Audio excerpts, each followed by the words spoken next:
ain't a podcast that's flyer. You are now tuned in to Direct Misfire. Benson, Hugh, and Sellick. Tell everyone to tune in. Let's roll the dice. Let me show you what we doing. A fantasy war game. Play it smart and you win. What you know about the crystal pen and the retribution? Heroes, giants, and knights galore. It's an adventure. This is Kings of War. Let's go.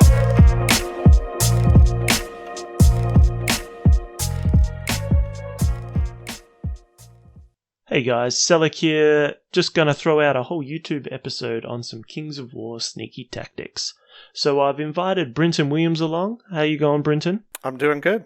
So you've recently written a brilliant -28 article on some gotcha type moves, and I was just wondering, what was the catalyst for this, mate? Two sort of things. One, there was a big call to arms online tournament that we had been covering for -28. And in the final game between Tom Robinson and Mark Campbell, one of these sort of kind of lesser known tactics or moves from within Kings of War got used, and it created a bit of an internet furor. So seeing that, my brain tends to sort of see, when I see a problem like that, ask, can I answer it? And if I can, I should. So that was one inspiration. And then the other is that we have a very small scene in our local area, and we are constantly trying to teach people the game and constantly trying to speak about, like, what are the benefits and what are the advantages. So when I started thinking about, like, what are the benefits and advantages of this over another rule system, for me it was how few of these kind of sort of edge of the rules gotcha kind of moves there are in the game. And the fact that you can sum them up within one article basically means the game's in a pretty good state. So like those two, I wanted to react to the thing that had just happened in a tournament, but also speak to how it talks about the strength of the game overall. Awesome. Well, before we start running through some of these sneaky moves that may be coming up in our games, how about we run through some of the fundamentals of charges? Yeah, so charges have this sort of 4 bullet point kind of rules right at the beginning of the charge section. The target needs to be partially in your unit's front arc. The unit can draw a line of sight to the target from its leader point. And then the distance needs to be from the closest point on the target to your unit needs to be less than and equal to double your speed. And then you need to be able to physically fit. Yeah, that's right. The other thing we need to know is about the special rule Nimble, and that offers you an additional 90-degree pivot during a move or charge action. Alright, so we know the fundamentals about charges and Nimble. Let's get into the classic Nimble charge. Sure, this is one that catches new players out. The classic Nimble charge is where you have a unit, friendly or enemy, or something blocking your direct route to your opponent. And what you're able to do is basically zigzag up to them. You turn some amount of degrees up to 90, move past the interfering unit, obstacle, whatever it is. When I say obstacle, I don't mean an actual obstacle. You would have to go over that, but something that blocks your movement. And then you pivot and make the charge anyways. And this is sort of unique to Kings of War. When you play a lot of other war games, you charge in a straight line almost always. So this is one that can catch sort of new players out where they think they block something and then a horde of werewolves just runs around it and still charges. It always seems to be werewolves, doesn't it? I have sort of post-traumatic stress because my regular opponent ran 2 werewolf hordes for a bunch of second while I was sort of learning the game, while we were both sort of learning the game. So for me, Nimble basically just equals like werewolves. Your PTSD does, however, bring up a pretty good point. These moves that we're going to talk about usually do heavily depend on height and the line of sight that height brings to the table. Yeah, you really want to make sure either you're tall enough to see or you are charging a tall enough target. You can be as short as you want. If your target towers over everything else, then you can still complete that charge. Okay, the next one we've got is the Corkscrew. Now, you've actually got a controversial sort of opinion on the Corkscrew. So I think in my article, I described what I think is actually a corkscrew. Yeah, so this is one of those that it rarely happens in game. When it does, you feel like a hero because the situation has to be sort of perfect. But it's where you start kind of aligned off center, like you're not pointed directly at your target. So you're able to use your initial move to get around one opposing unit, pivot back, say to the left if you were originally going right, move a bunch that way, and then pivot again. So you've only used 2 pivots, and contact a target, and you make a full like Z motion across the board. This is also how you can end up with some incredibly long charge distances, because you just measure from your original starting point to your opponent, and if you zigzag across the map to get there, it doesn't matter. So you can end up with some ridiculous length charges that no one saw. And I think that's the definition of a corkscrew charge, because it looks most like what a corkscrew shape is. Yeah, okay. So, and we are very guilty of using corkscrew as a 90-degree sort of charge. Everyone is. I'm a lone voice of dissent here. Lone wolf, I like it. But effectively, the corkscrew that you've mentioned in your -28 article is really just maximized standard Nimble charge. Yep. And it's from a tactics standpoint, it's something really important when you have fast, sort of maneuverable, nimble units, like say Knuckers or Lord on Frostfang for Varangur, or Northern Alliance, that you're sort of doing yourself a disservice if you're pointing straight up the board, because then to do any kind of maneuvering, you have to use your initial pivot to change your angle. If you start at a sort of off 30, 45 degree angle towards a threatening sort of direction, you can pull off more of these like true corkscrew charges. So it's one of those, it doesn't work all the time, but if you can set yourself up where you don't need to use that initial pivot to clear around something, then you have more pivots to get to your target. And particularly after you've defeated a unit and you're reforming, definitely for the new players out there, just make sure that you're thinking about either A, where can I march on this angle so that you don't have to use any sort of pivots, even if you've got a nimble. And if you are nimble, why would I waste a nimble pivot if I don't need to? Yep. So it can really open up some options.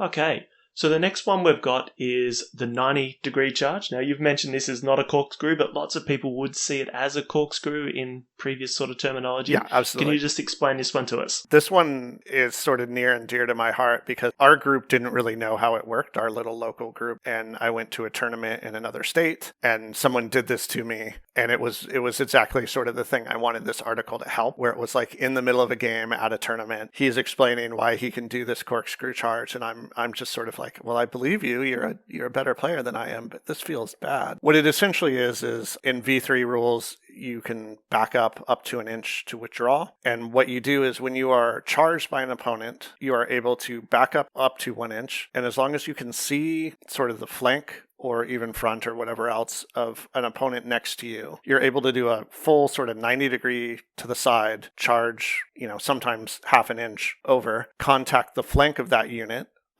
usually in a double charge, because that's how it normally works. As the name suggests, a 90-degree charge. Do you meet the charge fundamentals? If yes, disengage, move back that inch, pivot your 90 degrees, charge into contact with the new unit.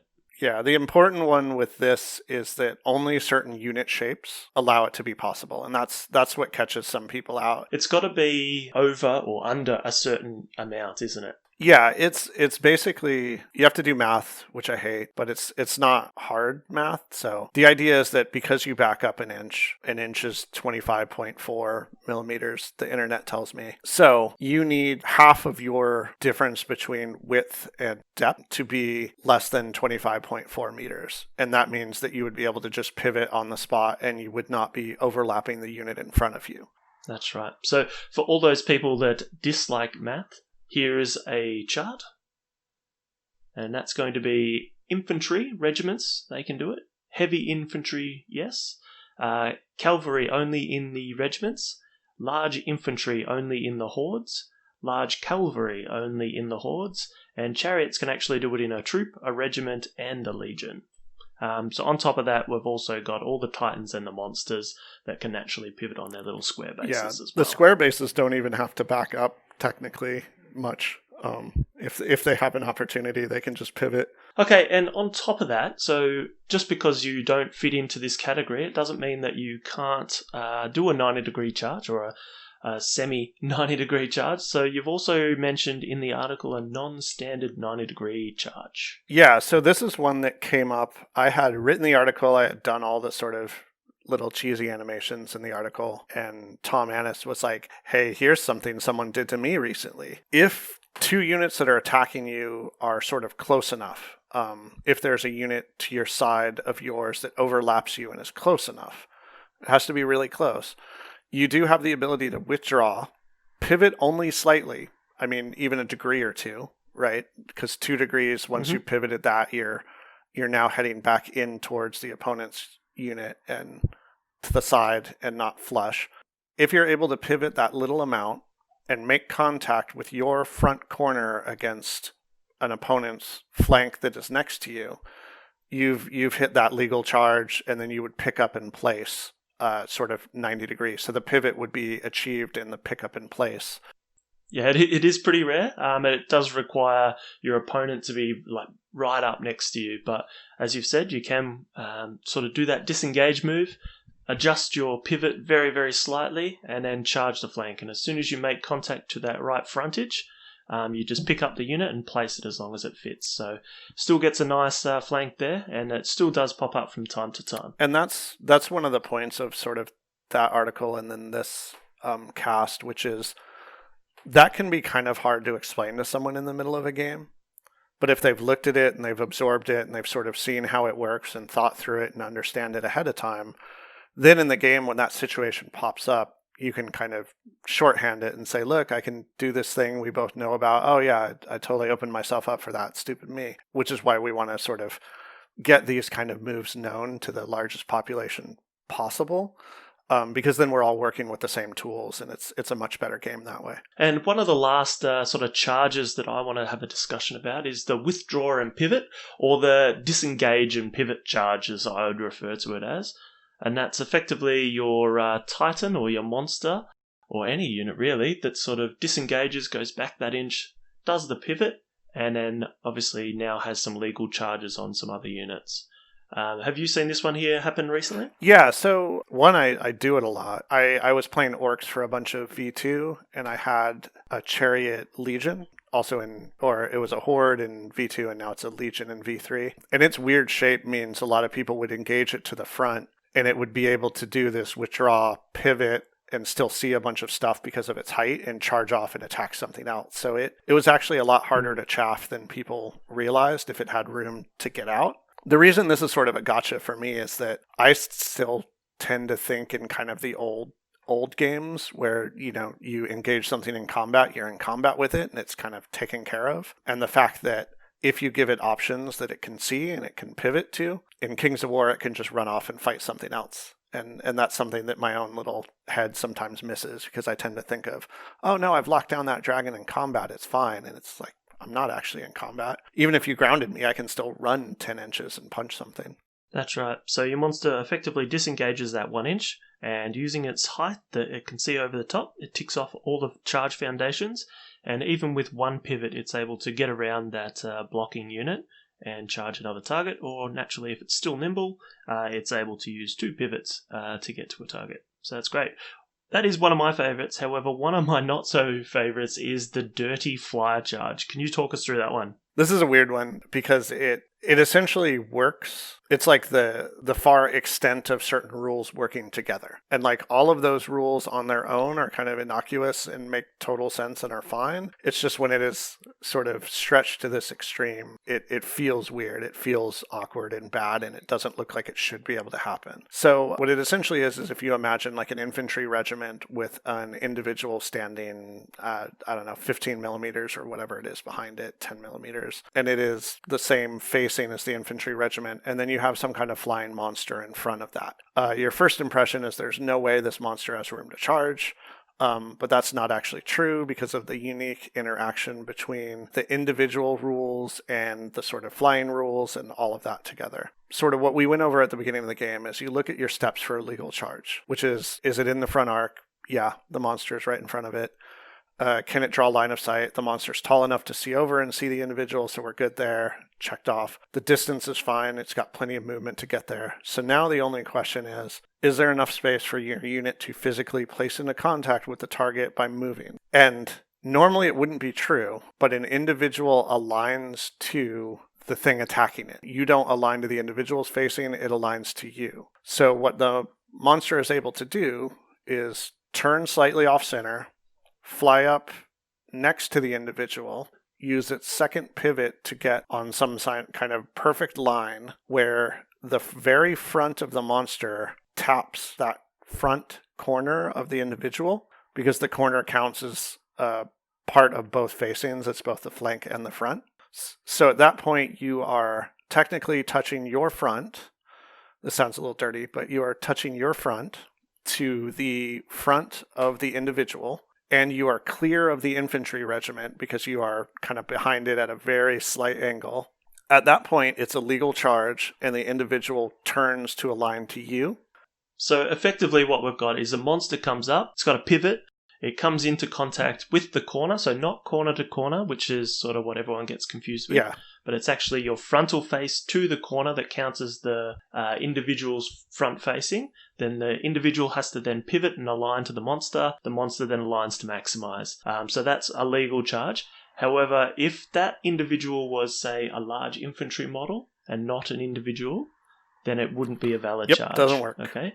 It only works because of the individual rule where it aligns to your facing. And it is I'm glad you brought up corner to corner. What corner to corner in Kings of War is really meant to do is prevent 3 units of the same size charging 1 unit of the same size, which is, you can't stack 3 infantry regiments against 1 infantry regiment. Yeah, the true corner to corner type scenario. So that's all of our sneaky charge shenanigans that we're going to talk about at the moment. What I would like to talk about is using blocking terrain to deny a flank charge. Yeah, absolutely. So this is just if you move up so that there is no room in your facing that your opponent is in. So if you are next to difficult terrain and you maneuver so that your opponent is in your flank, and that flank has nowhere for them to actually place the unit, then they are sort of denied that charge. So if we go through the fundamentals of the charge again, so it's in the front arc, tick. It's got a direct line of sight, tick, and it's definitely got the movement. However, it's that final moving and placing that it doesn't quite fit by the impassable terrain. And because it can't charge the facing that it's got, it can't charge. Yeah, and this is one, there is a sort of line in the FAQ that some people think this falls afoul of. It doesn't, which is basically you are not allowed to use multiple of your own units to set up a situation in which no valid charge is presentable across multiple units. Like you can't box in a unit where it's presented like 5 different charges it can't fit into, all because the units are sort of angled and situated in different ways. But if you're doing it with 1 unit and 1 use of terrain, that's totally fine. I think it mentions in the FAQ by using like clever use of terrain, you can deny a charge. But they're trying to keep someone from doing a gamey sort of setup of 5 different units right in front of a unit that makes no legal charge. Okay, so there's 2 more tricks that I'd like to share today, and the first is using a mighty individual or a unit to block the most direct path for a charge to avoid being hindered by terrain. Simply by moving your, once again, mighty individual first into position where the following charge's direct route is blocked. The charger now has to move around the mighty individual, meaning it's going to avoid that terrain and that hindering factor where you're going to get a -1 to hit, and losing potentially a point of Thunderous, and that can mean the difference. The other trick I'd like to share is using an individual or a small unit once again to provide more reform options after routing an enemy on a combo charge. A common symptom after winning a combo charge combat is that both of your units that you've charged in with are locked in base-to-base contact. This significantly limits the way that you're able to reform effectively. So, by simply moving an individual into position, usually in the center of a unit, and then declaring your combo charge or your multi-charge, this now separates the 2 units. And after, assuming that they win this combat, the reform options now are significantly increased. So thanks for coming on. I really appreciate you running through some of these. Loved your article. I know that lots of other people do. So a massive thank you, mate. Thanks so much for having me on. And for everyone else, I hope you've enjoyed this and maybe even learned something along the way. This online content does take some serious effort and some time, so please like, subscribe, comment, and share. It means the world to us. See ya.